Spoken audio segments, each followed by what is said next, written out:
Hi అండి, tomato కొబ్బరి rice ఎలా చేయాలో చూద్దాం. ముందుగా ఒక 3 పెద్ద సైజు టమాటాలని సగానికి కట్ చేసుకుని ఉడికించుకుని పైన స్కిన్ తీసేసుకుని ఉంచుకోవాలి. అలాగే ఒక చిన్న సైజు కొబ్బరి కూడా ముక్కలు కట్ చేసుకుని 2 మిక్సీ పట్టుకుని వాటర్ మిక్స్ చేసుకుని 2 గ్లాసులు వాటర్ అయ్యేలాగా మనం చూసుకొని తీసుకోవాలి.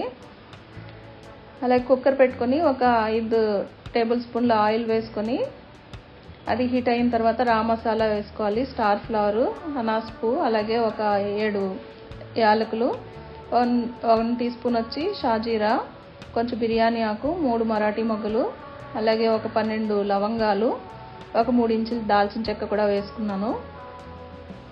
అది కొంచెం ఫ్రై అయిన తర్వాత కొంచెం జీడిపప్పు కూడా వేసుకోవాలి. అది ఫ్రై అయిన తర్వాత కరివేపాకు వేసుకొని కొంచెం కలుపుకున్న తర్వాత ఒక 2 పెద్ద సైజు బంగాళదుంపలు, అలాగే 3 ఆనియన్స్ ముక్కలు కట్ చేసుకున్నది కూడా వేసుకుని బాగా ఫ్రై చేసుకోవాలి. ఇది బాస్మతి రైస్ తీసుకున్నానండి నేను. కడుక్కుని నాకు 2 గ్లాసులు రైస్ అయింది, అందుకు 2 గ్లాసులు వాటర్ పోసుకుని ఒక అరగంట నానబెట్టుకున్నాను నేను.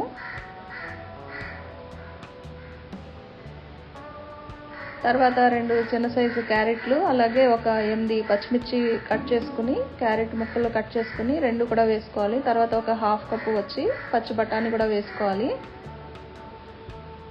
అది కొంచెం ఫ్రై అయిన తర్వాత ఒక 3 టీ స్పూన్ల అల్లం వెల్లుల్లిపాయ పేస్ట్ వేసుకోవాలి. మనం దీనిలో ఇంకా మసాలా పొడి కానీ కారం కానీ మనం మిక్స్ చేసుకోమండి.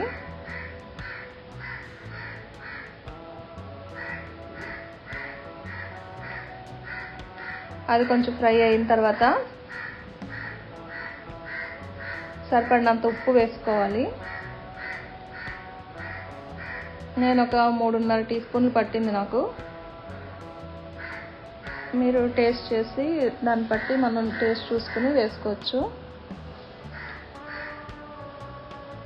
ఇది కొంచెం ఫ్రై అయిన తర్వాత నానబెట్టుకున్న రైస్ ఉంది కదండి, ఆ రైస్ వేసేసుకోవాలి. తర్వాత రైస్ నానబెట్టుకున్న ఒక 2 గ్లాసులు వాటర్ పోసుకున్నాం కదండి, ఆ వాటర్తో సహా వేసేసుకోవాలి. ఈ టమాటా కొబ్బరి పాలు తీసుకున్నది అదొక నాకు 2 గ్లాసులు అయ్యింది. అది 2 గ్లాసులు, ఇది 2 గ్లాసులు, 4 గ్లాసులు, అంటే 1:2 వాటర్ మనం మిక్స్ చేసుకోవాలన్నమాట. అది అలా సరిపోతుంది. ఇది ఒకసారి మనం కలుపుకుని తర్వాత ఎక్కువ కలుపుకూడదండి, బాస్మతి రైస్ కాబట్టి అది విరిగిపోతాయి. తర్వాత ఇది మనం పేస్ట్ చేసుకున్నాం కదా, వాటర్ తీసుకున్నది కూడా మనం మిక్స్ చేసేసుకోవాలి 2 గ్లాసులు.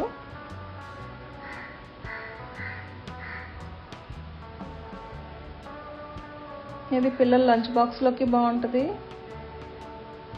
మనం ఇంట్లో చేసుకోవడానికి కూడా బాగుంటుందండి. తర్వాత కొంచెం పుదీనా, కొత్తిమీర కూడా వేసుకొని కొంచెం మిక్స్ చేసుకుని ఒక హైలో ఒక 3-4 నిమిషాలు ఉడకనిచ్చిన తర్వాత అప్పుడు సిమ్లో పెట్టేసుకోవాలండి. నేను దీనికి విజిల్ పెట్టుకోవట్లేదు. తర్వాత ఒక 10 నిమిషాలకి మనకి రెడీ అయిపోతుంది. మనం చెక్ చేసుకుని పైన కొంచెం కొత్తిమీర వేసుకుంటే టేస్టీ టొమాటో కొబ్బరి రైస్ రెడీ అండి. మీరు కూడా ట్రై చేయండి. వీడియో నచ్చితే please like, share and subscribe.